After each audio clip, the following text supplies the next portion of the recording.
இப்போ நீங்கள் பார்த்த இந்த அதிசய பாறை, அதுக்கப்புறமா இந்த மாதிரி ஒரு இடம் பார்க்கறதுக்கே வெளிநாட்டில் இருக்கிற மாதிரி இருக்குது. இப்படி ஒரு எழில் சூழ்ந்த இடம் அமைஞ்ச இடம் எங்கன்னா வேலூர் பக்கத்தில் காஞ்சனகிரி அப்படின்ற ஒரு இடத்துல இருக்குது இந்த கோயில். இந்த மலைக்கு மேலே ஏறினதான் அந்த அதிசய பாறையை நம்ம பார்க்க முடியும். மேலேருந்து அந்த வியூ எப்படி இருக்குன்றத பாருங்கள், அருமையாக இருந்தது. இப்போ இந்த பாறைக்கு வந்துட்டோம். எப்படி சவுண்டு கேட்க போது பாருங்க.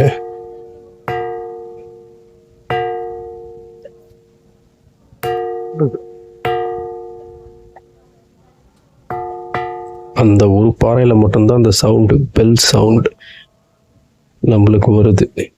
அதுக்கு மேலே பார்த்தீங்கன்னா வேற எதுவுமே இல்லை. இந்த ஒரு பாறை, அந்த கோயில் கீழே வந்து நிறைய சிவலிங்கத்தை மீட் எடுத்து வச்சிருக்காங்க. ஒன்ஸ் இதெல்லாம் பார்த்து முடிச்சதுக்கப்புறமா நம்ம கீழே இறங்கணும்னா இந்த மாதிரி ஒரு பாதையில் போயிட்டு கீழே இறங்குற மாதிரி இருக்கும். இறங்கினதுக்கப்புறமா இந்த மீட் எடுத்த சிவன் லிங்கங்கள் வச்சுருப்பாங்க. இங்கே ஏதோ ஒரு சித்தரும் வந்து தவம் பண்ணியிருக்கார், அவருடைய மண்டபம் தான் இது. இதுதான் அந்த சித்தர் மண்டபம்.